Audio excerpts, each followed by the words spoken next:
use it this way, and this is how it's going to happen. And I got spoke to from marketers and different products. The problem was at the end I had 20 different answers, 20 different half answers, and I didn't know which way to go. I'd like to find and push the boundary of that. There are millions of how-to videos on YouTube right now that people are creating. Why? Out of the goodness of their hearts? They want views, they want recognition, they want to feel good that they gave something back to the world. Well, those are great, but I want to provide a way for people to be recognized more for that. And I think if they can be recognized, and I say recognized, that doesn't mean pay necessarily. It's how you want to be recognized. Be recognized more profoundly for what they're contributing. I think if we can achieve that, then we can achieve a place where people are willing to share more of their knowledge, more content, and do that thing that I was talking about. Take me by, put their arm around me and say, hey man, if you want to get rid of clover in your lawn, just do this. In fact, there was a I recently needed to fix the door on my minivan, and I'm going to say that out loud because I've said for years I wouldn't own a minivan, but we had our third child this year, so stop making fun of me. We've had 4 of them already, so I know how you feel. Not kids, 4 minivans. Oh, really? Okay. You know what? When we do video shoots and stuff, boy, they come in handy. You can put everything in those things. Yeah, absolutely. Yeah, our daughter already grew up and moved out, but boy, I tell you, we've had, I think, 4 already, 4 or 5 minivans. And we've had SUVs too, but the minivans are just real convenient. My wife hates them. She goes, I don't want another one. But they're good. They're so functional. Absolutely. Well, I'll make this segue brief, but I needed to fix this door. I went through the same pattern as I did with the clover.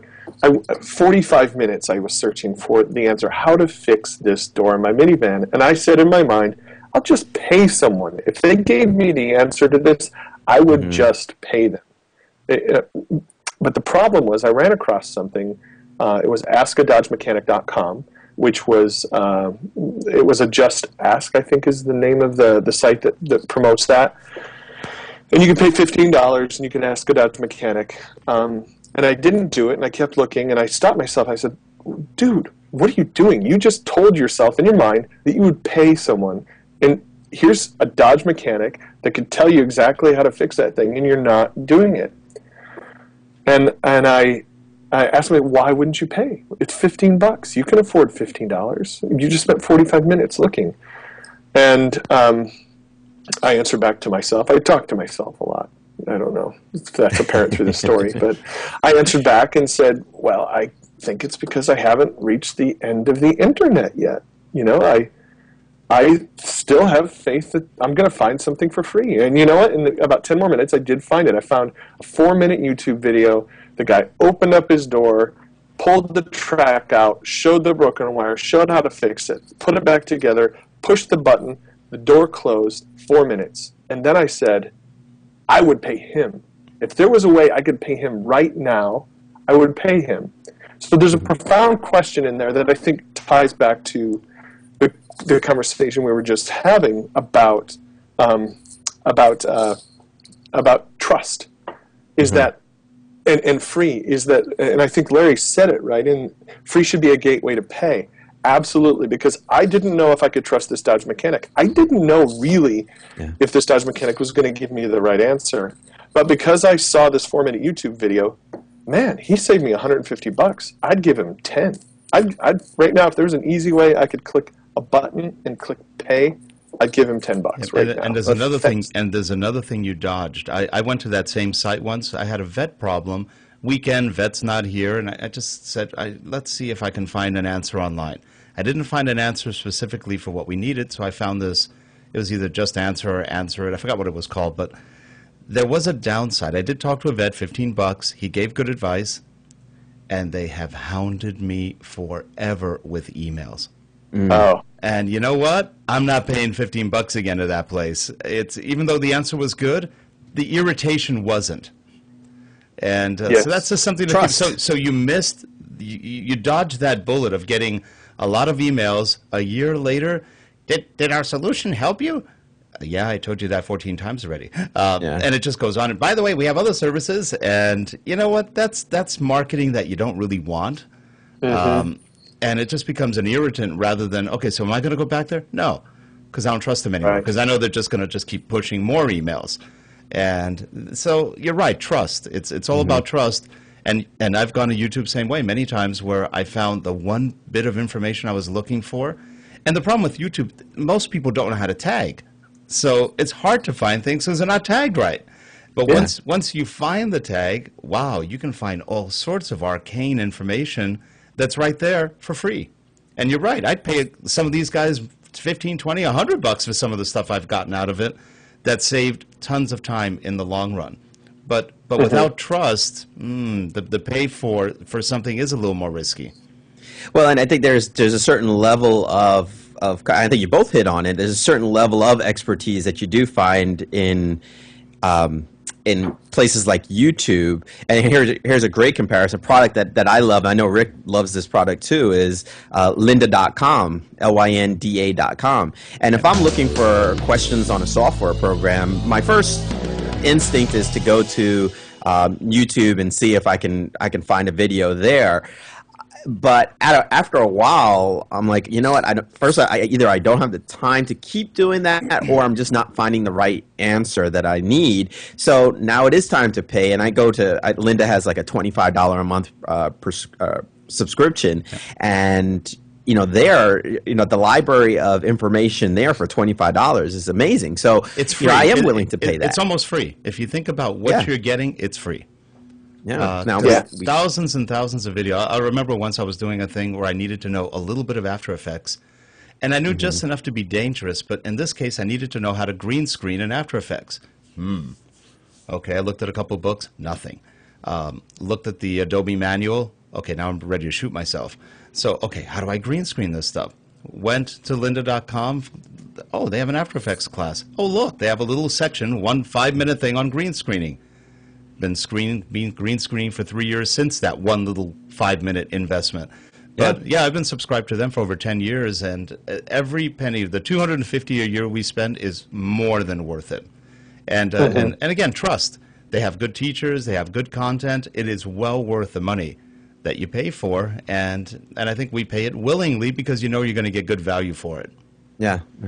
I guess that's kind of like what I'm seeing from Bloomfire is, there's the YouTube options out there. Anybody that wants to open up their doors to anybody, to come and view the content that's there. And then you have the firewall versions too, where people are just doing that, but behind their firewalls for their own, whether corporate community or just a closed community. And then you have the people that are willing to pay, whatever the fee is to access it. And am I wrong on that? That's kind of a couple of options that Bloomfire has? No, you're right on. And in fact, I love that you mentioned Lynda. We've often said that Bloomfire is a way you can start your own lynda.com. We give you all the tools to create that site for yourself, whether you want to do it on software training or bicycles or lawn care tips. If you're an expert and you know other experts and you could syndicate that group, Bloomfire is the perfect way, man. It really takes about 60 seconds to set one up, throw a logo in, and start building content right now. So I'm more interested in finding. I love Lynda's model, and I think it's terrific, and I think their site is super valuable. I agree. But for my own personal mission, I'm interested in getting more out of the world, not just better out of the people who are creating content. I feel like we're only touching 1% of the content that the world has in their minds and in store. But I feel like there's so much more out there. And Bloomfire kind of opens that up. I get a lot of emails asking, how can I set up a site where I can teach music and charge for it? Well, I now know where to send them because there's a lot of musicians who are very, very good, and they want to charge $5 or $10 a month and teach people guitar, piano, organ, drums, whatever. But they don't know how to do it, and they really don't have a clue about how to set up gateways, and it's a pain. And you know it. You've worked with it. If you don't know what you're doing, it's hard. And this is a perfect kind of venue for that. Tons of musicians who want to do this. get the training out there because people can't get to them easily. They have a lot of talent, and it might be another great venue for that. And you know, we don't always have a good musician nearby that can teach us what we want to learn. So this is something I get a lot of those. And I usually go, I don't know, go over here and try to set up an account. Well, this makes it easy. Yeah, Okay. definitely.